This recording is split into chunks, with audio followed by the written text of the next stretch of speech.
వచ్చిందంటే చాలు మా ఇంట్లో ఎప్పుడెప్పుడు పచ్చి పులుసు చేసుకొని తినాలా అని ఎదురు చూస్తుంటాము. ఈ పచ్చి పులుసు తినడం వలన కడుపుకి చల్లగా హాయిగా ఉంటుంది, నోటికి కూడా కమ్మగా ఉంటుంది.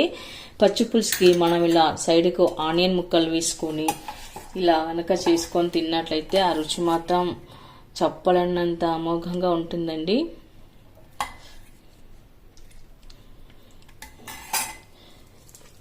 ఇలా వేసుకొని మనం ఇలా ఆనియన్ ముక్కలు పెట్టుకొని తిన్నట్లయితే చాలా అద్భుతంగా టేస్ట్ బాగుంటుంది.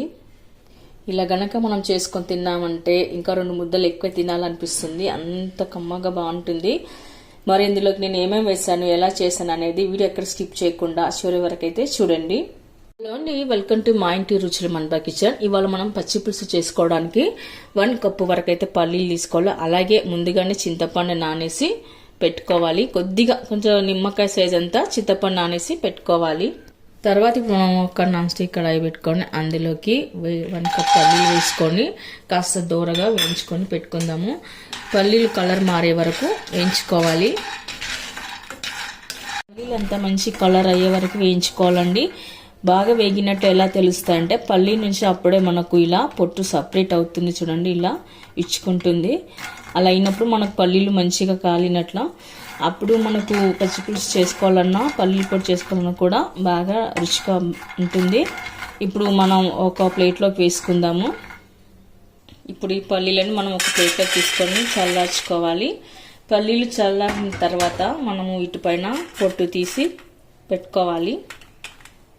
పచ్చి పులుసు తాలింపు కోసం కొద్దిగా ఆయిల్ వేసుకోవాలి.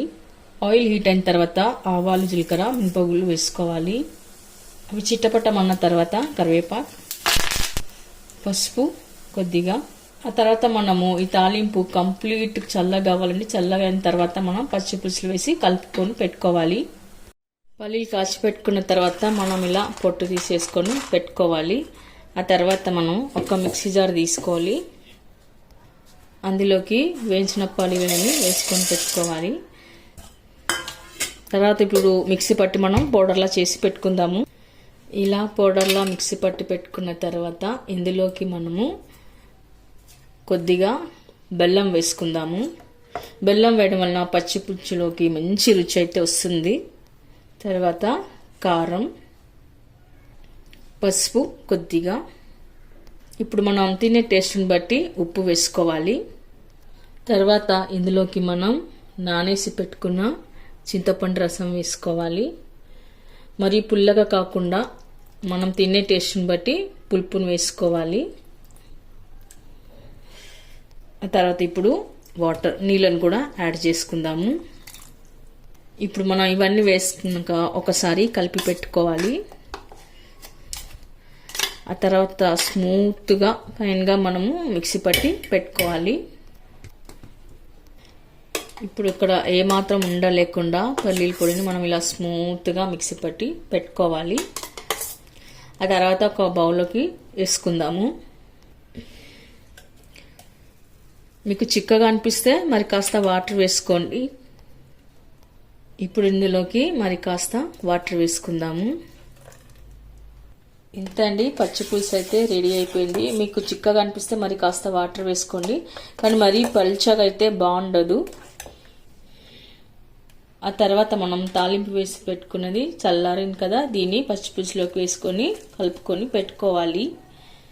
ఇంతే అండి, చాలా సింపుల్గా సులువుగా చేసుకోవచ్చు. ఈ సమ్మర్లో మనం అప్పటికప్పుడు చేసుకొని తింటే చాలా రుచిగా ఉంటుంది, బాగుంటుంది. మన పొట్ట కూడా చల్లగా ఉంటుంది. టేస్ట్ మాత్రం అదిరిపోతుందండి, చాలా రుచిగా ఉంటుంది. చూసారుగా, పచ్చి పులుసు చేయడం చాలా తేలిక చేసుకోవచ్చు. వంట రాని వాళ్ళు కూడా దీన్ని చేసుకోవచ్చు. మరి ఇంత రుచికరం ఉన్న పచ్చి పులుసుని మీరు కూడా ఒకసారి ట్రై చేయండి. మీకు ఎలా కుదిరిందో కామెంట్స్లో పెట్టండి, లైక్ చేయండి, షేర్ చేయండి. ఇలా సైడ్ డిష్గా మనం ఆనియన్ ముక్కలు కూడా వేసుకొని తిన్నట్లయితే ఇంకా మరింత అద్భుతంగా టేస్ట్ బాగుంటుందండి. మరి ఇంత ఆరోగ్యాన్ని ఇచ్చే పచ్చి పులుసు మీకు ఎలా కుదిరిందో కామెంట్స్లో పెట్టండి. తప్పకుండా మన ఛానల్ని సబ్స్క్రైబ్ చేయండి. Thank you for watching.